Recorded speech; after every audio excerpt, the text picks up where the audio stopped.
pangalan niyo po, pakilala ma'am. Ano, pakilala ka para makilala ka ng mga listeners at viewers natin. Hello, good evening, Deji, o sa mga listeners ng Deji. Ano naman tong si Deji, oh. Namiss kita dito sa Hong Kong, ah. Punta ako bukas. Hindi pupunta ka, di lalabas ako. Wow, sana all. Sa linggo pala, sa linggo. Pa-shoutout lang. Oo. Pa-shoutout lang ako. Nami-miss ko yung ano eh. Tika lang. Kasi Nami-miss ko lang yung shoot ako. Parang ano ah. tika lang, may chismis ako, no? Gusto ko muna maliwanagan. Kasi nga, Ano yon? na kasal na si Madam Mirna, no? Okay, congratulations. Nasa Palawan daw sila ngayon ng hobby niya. Oo, kasi babalik na rin naman siya sa ano. So hindi naman ho tago, no? Halos alam naman ng lahat na si Madam Mirna dati pong naging girlfriend ni Sir Rino, Rino na, Yes, I know. na boyfriend Yes, I mo know. ngayon, no? Boyfriend mo siya Okay. ngayon. Dito po kayo Okay. nagkakilala sa programa natin. Now, Thank you so much. last week, bigla ho lumabas yung asawa ko no ni Sir Rino. Yun nga, nagalit din sa akin yun eh. Yung Kasi napanood ko lang yun. Sabi ko, tingnan mo yung Deji. Kasi yun na-mention yung ex niya. Actually, is annulment na po sila. annulled na sila. Bakit pa daw rumampa doon yung asawa niya? Eh, wala naman daw sila. Oo. Eh, sabi ko, di ayusin nyo yung ano nyo kung talagang annulment kayo. Ah? Eh, hindi naman ako nangingialam sa buhay nyo kung talagang ano. Kaya nga, inano ko lang yung buhay niya kung talagang totoo. Eh, sabi niya, wala naman daw pakialam sa kanya dahil annulment na nga daw sila. Kasi ang sabi po ng girl dito na nagpakilalang asawa pa daw niya si Sir Eddie. Kasi hindi pa daw sila annulled. Oo. Annulled na po. Yun nga. Tinatawagan nga ako ni Eddie that time. Manager? Sabi ko, tingnan mo yung... Oo, kasi may pinasa sa amin dito na ano, si Numar. Saka marriage contract.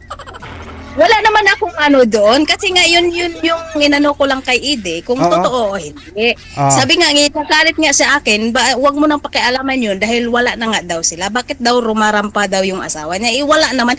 Mayroon na nga daw silang papel na annulment nga daw. Pipirmahan na lang daw ni Ide pag uwi namin. Sorry ha.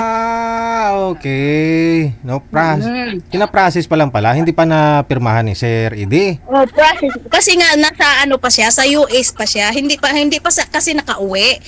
So ibig sabihin pag umuwi na kami, doon siya magpipirma. So hindi pa annulled pala. Hindi pa talaga annulled. Hindi pa no? talaga. Hindi ko naman pinakaalaman si Adireno doon dahil nga sa buhay naman niya yun. Kung talagang pinapapili ko siya, saan siya masaya. Pero matagal na daw silang wala. I think is matagal na nga, 15 years, 18 years. Ay, hindi ko alam kung ilang years. Basta years na. Ang importante po doon, nagkakaintindihan kayong dalawa.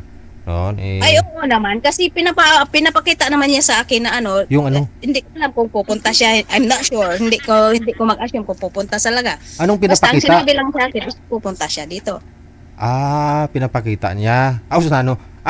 Pinapakita niya na mahal ka. Hindi din ako kung kasi sabi nga niya, hindi pa niya, pinapakita yung mahal niya ako dahil hindi pa nga kami nagkita in personal. Same way, pareho sa akin, hindi pa kami nagkita, so hindi pa totally as in nagkaintindihan kami, pero nag-usap na kami na about sa future namin sa dalawa. So ano usapan Kung niyo sa... nakita niya sa asawa niya ngayon, sana naman wag niya yung disturb. Hindi naman ako nangingialam sa buhay ni Ide. Actually, sabi ko, sa kanya naman yun. Kung saan siya pipili, kung saan siya masaya. Hindi ko rin ipipilit yung sarili ko kung saan siya. Basta ang sabi niya is annulment na kayo, wag nang pakialaman yung buhay niya. Yun naman Ganun talaga. lang yun. Yun naman talaga dapat kasi wag na pakialaman kasi ipipirma na nga pag-uwi. Kailan pa ako kayo uwi dito sa Pilipinas? Hindi ko na sasabihin, pupunta na lang ako sa'yo. May pasalubong ako sa'yo Baka tsokolito yan, nag-blood din ako. Hindi ako chocolate. Grabe naman siya. Chocolate parang bata. Hindi ko na-miss kita dito, DJ. Punta ka naman dito kasi pupunta yata siya dito. I'm not sure. Hindi ko pa kasi pupunta nga. May usapan na kami na pupunta kami dito. Punta kami ng Hong Kong sa December Hindi ko sa uuwi Oo nga. Pa? Nandito siya. Sino si? Idi. Sa December? Hindi siya pupunta ng December eh. Nagtatrabaho pa eh. Yun lang. December kami pupunta eh. Naul. Huwag naman December. Sige, bibigyan na lang kita ng ano mo. Dito, okay lang dito. Yung mga basher ko, Oh. ano na lang, yung May wag ba- na lang kayong mag-bash kasi may- hindi niyo alam yung pinag-usapan namin ni Ede. May At basher saka ka po ba? Wala ka naman yatang basher. Marami nababasa ko eh. Pero yung mga bash nyo, Oh. tinatanggap ko yun kasi Oo. alam mo naman, Mm. pag tumatanggap ka ng ano na hindi mo alam, Mm-mm. siyempre si Mirna hindi ko rin alam yung hindi ko alam na shoota niya yun. Ah, Di siyempre, tumatanggap ako bilang isang girlfriend niya. ah, Siyempre, sumasali siya palagi dito. Ibig sabihin, wala nga siyang shoota. ah. At the same time, nagpakita si Mirna. Ah. May kasalanan ba ako doon? Tinatanong ko lang yung mga baser ko. Ah, Kasi tumatanggap lang din ako na yung ibig sabihin wala siyang karelasyon kasi lagi siyang sumasali dito sa inyo eh. kaya nga, oo. Pero kayo ng dalawa, kayo ng dalawa the time, sumali pa ho siya ulit eh. Tapos nagpa-disguise Nung pa. nandito ka sa Hong Kong, Hindi. kami na noon, Ka- binilhan niya ako ng ticket. Nung Kami na pumunta noon, that time. last February, no? Pero Pumunta sinabi kami naman dyan. ni Eddie, okay lang na sasabihin mo sa akin dahil totoo naman. Kasi kami nandun that time. Kaya nga yung nag-video call kami that time. Hindi ako nagsisinungaling. Kami that time, binilhan na niya ako ng ticket. Dalawa nga kami ng friend ko eh. Gusto ko lang linawin na lang yung marami daw tumatawag sa alam ko kung sino yung tumatawag sa kanya eh. Alam ko yun. Pero never mind, it's okay. Wala na problema sa akin dahil tawag lang yun. Marami nagkakagusto sa kanya kasi alam po ng mga babae na dinodonate niya Alam ko yun. dinodonate niya lang ho yung sperm niya doon sa US. Wala nga siyang anak, may sperm pa niyang nalalaman. Diyos ko, Mariose. Ay, di ba, wag ka mag-alala. Gawa na lang ho kayo kung magkita na kayong dalawa. Ay magawa talaga kami, DJ. Thank Wow. you sa programa mo pala na nakita ko siya dito. Sa- Hopefully na Saan mo po ba talaga nakilala si Edirino? Saan niyo po nakita sa comment section? Nasa comment section kami. Dahil nag-message siya doon eh. Nung sabi ko, pamain ako kay Sir. Pamain ako kay Sir AD. Tapos nag-message siya sa akin. Yun, yung tuluyan na kaming nag-message kami that time. Pero lingid sa kaalaman mo, sila na po pala that time ni Madam Merna. At nung pumunta ako dyan sa Hong Kong last February, nung pinakita mo sa akin yung cellphone, nakabidyo call mo si Sir Edirino, nung umuwi na ako dito sa Pilipinas, sinabi ko po sa live ng pabiro na may girlfriend na pala si Sir Edio sa may Hong Kong the time na ikaw po yun. No? Biro lang naman ho sa akin, hindi ko alam kung friend po ba kayo o ano. Hindi ko rin alam eh. Kaya nga sinabi ko kay Eddie, sorry, kasi nasaktan din ako kay Mirna about that time. Kasi syempre babae din ako, nasasaktan din ako. Pag ginagawa mo yun sa akin, nasasaktan din ako, di ba? At ako din yung babae na nasasaktan din na wala naman kung kaalam-alam na ginawa niya pala na may shoot. Pero sabi niya sa akin, wala na daw sila. Pero inamin po kasi ni Madam Mirna. Pero wag na natin pahabain pa kasi nga si Madam Mirna that time nung hiniwalayan siya ni Edirino ng live. May nakausap na siya, 'di ba? After si Sir Joey po 'yon. Tapos nagpakasal po sila nung 2 weeks ago na. No, nagpakasal sila. So, yun na ho siguro, no? Si Madam Mirna at saka si Sir Joey. May sarili na silang buhay, no? Kaya nga, wala namang problema yun. Okay lang yun. Ngayon po sa inyo, kasi nga marami pong hindi nakakaalam tungkol po sa inyo, no, sa kwento ninyo. Ngayon alam na rin ng iba, no? Kaya flashback lang natin. Pero last week po kasi nagparamdam po yung ex kuno ni Sir Edirino na hindi pa naman pala sila totally hiwalay kasi pipirma pa pala si Sir. No? So maliwanag na ho para sa atin, para po doon sumusunod sa mga sa issue ninyo, no? At nung nagwalwal ako last week, no, doon sa asawa ni Sir Edirino, no? Confirm, hindi po pala sila hiwalay. Maghihiwalay pa lang.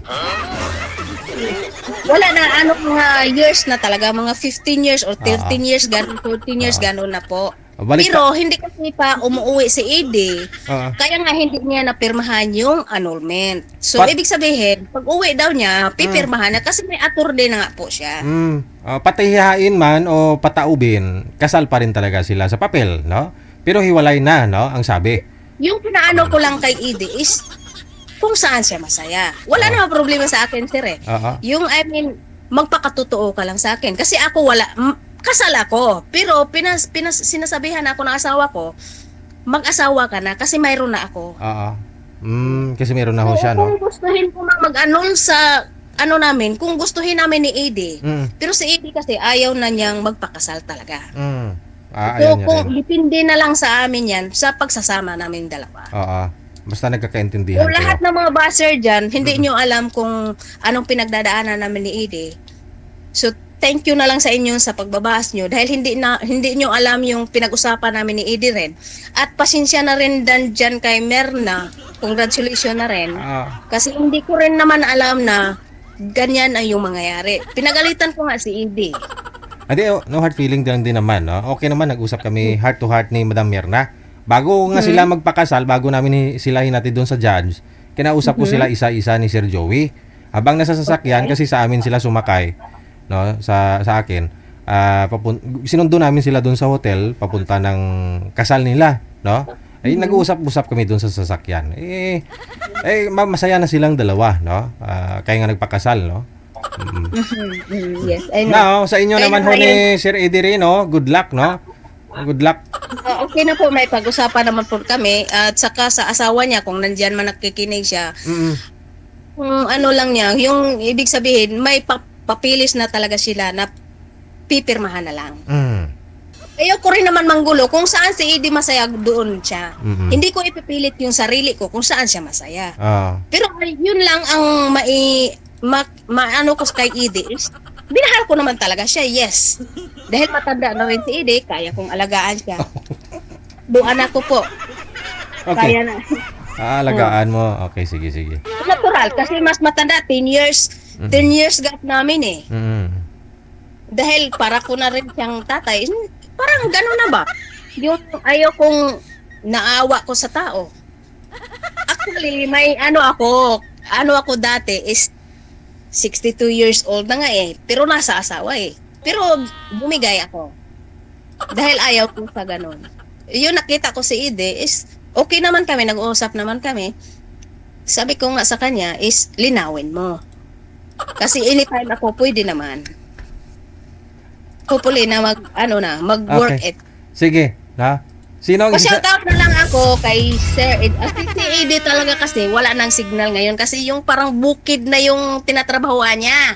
Yung nag-caregiver siya. So shout out na lang, pakisabi kay DJ na hindi totoo yung sinasabi ng hindi ko rin alam. Hindi rin ako nangingialam diyan sa buhay niya. Okay. Depende na lang sa kanya yan. So pa-shout out na rin sa anak ko.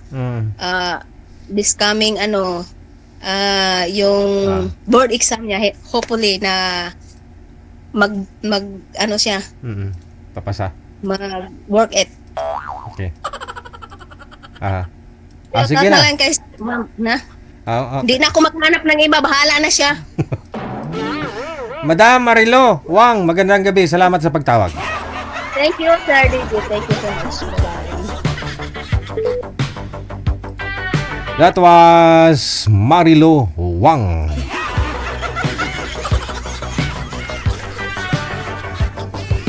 Pangalan niya si Lovely Lorey, ha? Oras natin ganap ng nasa 40